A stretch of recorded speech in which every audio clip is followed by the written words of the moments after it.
Feche os olhos e sinta o escuro absoluto. Tão denso que você não consegue distinguir se suas pálpebras estão abertas ou não. Você está deitado de bruços. O peso de milhares de toneladas de rocha sólida pressiona o seu peito, impedindo que você respire fundo. Não há espaço para se virar. Não há espaço para recuar. Pior ainda, você está escorregando de cabeça para baixo, em um ângulo que desafia a própria sobrevivência humana. E por mais que grite, a terra não escuta. O que leva um homem jovem, no auge da vida, a se espremer voluntariamente no pior lugar possível para se morrer? Bem-vindos ao Curiosidade Proibida. Hoje vamos descer a mais de 30 metros de profundidade para investigar o caso mais perturbador da história da exploração subterrânea: o desastre da caverna Nut Putty.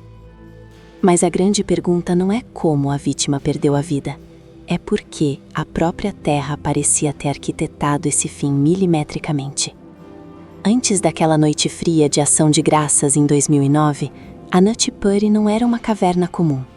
Descoberta em 1960 no deserto de Utah, ela possuía uma textura argilosa única que a diferenciava de sistemas rochosos secos. A caverna era praticamente um organismo desenhado para escorregar para dentro, mas nunca para fora. Nos anos anteriores à tragédia, a administração do local registrou dezenas de incidentes, envolvendo pessoas presas em passagens ironicamente de O Labirinto ou A Ratoeira. A situação era tão crítica que o local chegou a ser interditado por anos devido aos riscos óbvios. Mas a Nut Putty foi reaberta. Com a promessa de regras rígidas e exploração segura, aventureiros voltaram a rastejar por suas fendas apertadas. O que ninguém parecia entender era que a topografia instável daquele buraco não se importava com placas de aviso ou autorizações assinadas. A caverna estava aberta de novo, e ela só precisava que alguém desse um passo errado no escuro. Existe um conceito aterrorizante na psicologia da exploração profunda: a desorientação espacial induzida. Quando o cérebro humano é privado completamente de luz, referências visuais e acústica aberta, ele começa a mentir para o dono. A ausência total de iluminação faz com que a mente crie mapas mentais que não existem, na tentativa desesperada de entender onde o corpo está no espaço. Em um sistema caótico e tridimensional como a Nut Putty, um túnel inofensivo pode parecer idêntico a um poço sem fundo. Sem bússolas precisas ou sonares, o explorador conta apenas com o instinto e a memória muscular para navegar por veias estreitas de pedra. Você acredita que está avançando por um canal seguro e mapeado, quando na verdade seus sentidos falharam e a direção certa ficou para trás. Foi exatamente essa ilusão mortal que aguardava um jovem estudante de medicina numa noite de feriado. John Edward Jones tinha 26 anos. Ele era alto, forte e estava prestes a se tornar pai de seu segundo filho com a esposa Emily. John não era um adolescente imprudente em busca de uma emoção irresponsável. Ele tinha experiência real com espeleologia quando mais novo. O problema é que anos se passaram desde a sua última expedição subterrânea séria. Seu corpo havia mudado. Aquele jovem magro agora era um homem com quase 1,90 m de altura e 90 quilos. Aproveitando a visita à família em Utah para o feriado, ele e o irmão Josh decidiram que seria nostálgico explorar os buracos lamacentos que adoravam na juventude. Eles entraram na Nut Putty. As primeiras horas foram divertidas, cheias de adrenalina controlada e lembranças de infância.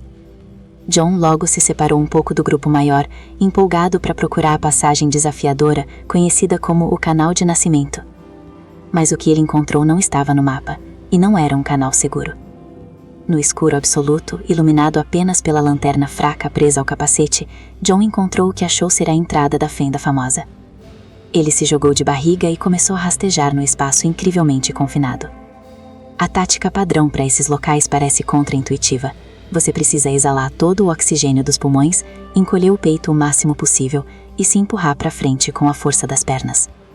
Você confia que em poucos centímetros a rocha vai se abrir e você poderá inspirar novamente do outro lado. John esvaziou o ar e se espremeu. Mas o túnel nunca se alargou. A fenda que ele invadiu não era o canal de nascimento, mas um buraco cego cruel chamado o Pulo do Ed, uma área minúscula e não mapeada pelos guias turísticos. Quando ele percebeu o erro, tentou recuar usando os braços. Mas não havia alavanca. E aí veio a armadilha de dedo chinesa geológica. Quando o peito dele inflou novamente em desespero, a rocha dura não cedeu 1 milímetro sequer. Apenas os ossos e os órgãos de John cederam à pressão brutal. Ele estava abraçado pela pedra, e ela nunca mais o soltaria. A situação já era um pesadelo sufocante, mas a fenda da fenda não era apenas horizontal, ela afunilava dramaticamente para baixo. Cada vez que John expirava para pedir socorro, a própria gravidade conspirava contra ele, puxando o seu corpo denso milímetros mais fundo no vazio.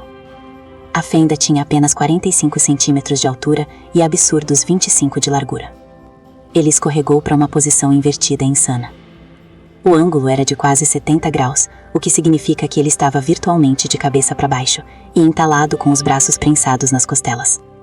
Pouco depois do início do desespero, o irmão Josh conseguiu rastejar perto o suficiente para encontrar as panturrilhas de John.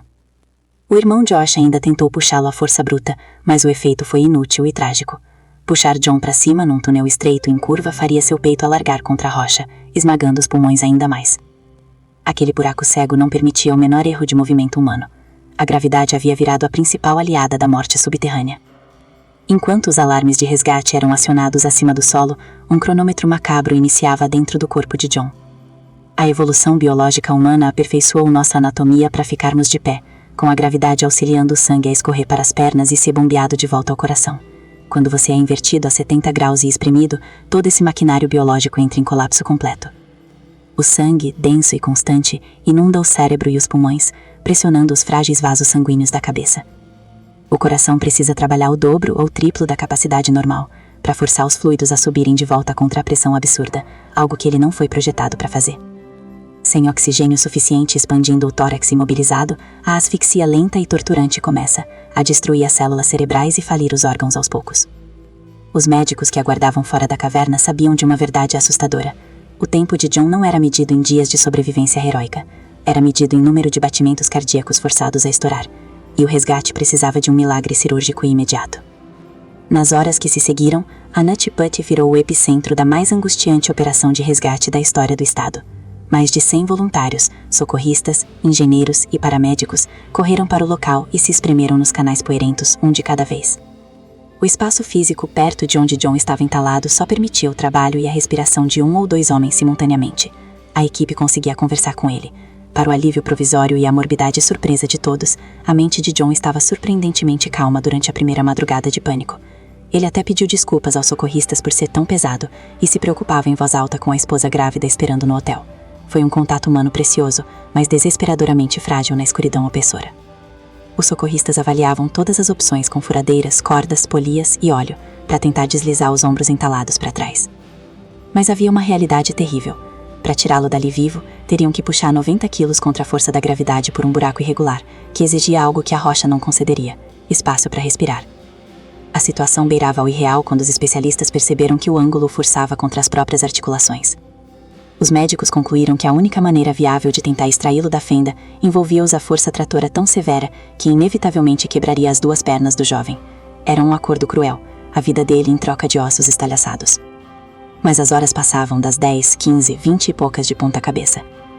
Numa demonstração brilhante de engenharia extrema, a equipe perfurou buracos na parede da rocha atrás dele e instalou pinos pesados. Eles criaram um sistema complexo de polias e roldanas capaz de multiplicar a força humana bruta. Finalmente, o plano entrou em ação.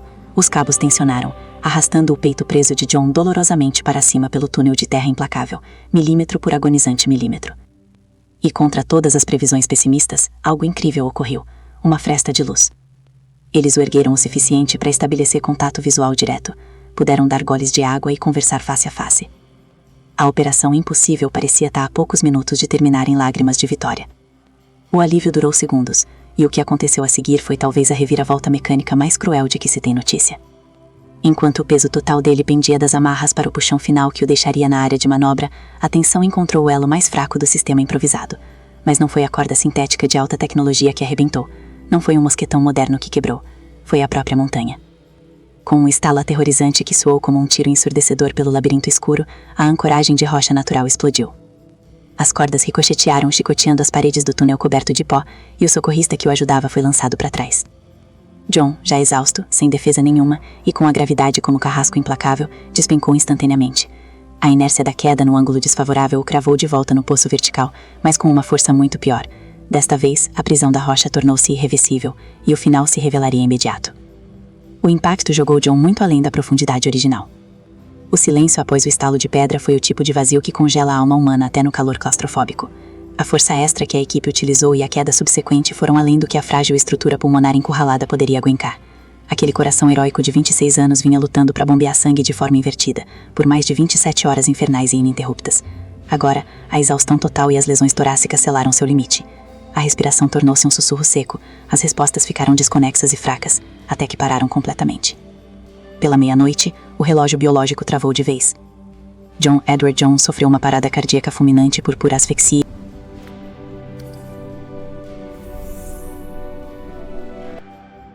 e falha de órgãos por gravidade invertida. A esperança acabou. Mas um novo pesadelo prático e moral estava prestes a se desdobrar para a equipe arrasada lá em cima. Como retirar um homem aprisionado sem arriscar a vida dos heróis que não queriam desistir dele? Retirar o que restou de John pelas fendas era uma missão suicida garantida, e a possibilidade de novos desabamentos de rocha piorava tudo. Em um consenso profundamente sombrio e difícil, a família, o governo local e as equipes de resgate chegaram à decisão mais lógica e arrepiante. A caverna Nut Put jamais devolveria John. Técnicos usaram explosivos e depois despejaram incontáveis toneladas de concreto cinzento na boca principal da estrutura natural, cimentando-a para a eternidade. O buraco, antes um parque de diversões radical, tornou-se oficialmente a sepultura de um pai, que simplesmente perdeu a batalha geológica por alguns passos infelizes num feriado, e a gravidade impiedosa. Uma placa repousa lá hoje, pedindo respeito e sinalizando para o nada. Mas pense por um segundo.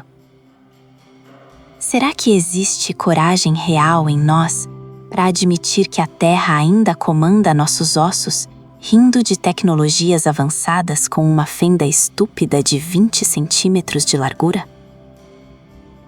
Você desceria ao desconhecido sabendo o preço?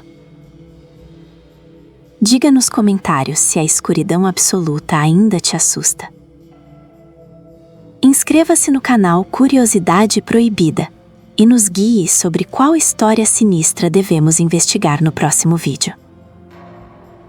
Lembre-se, o pior medo é aquele que não tem volta.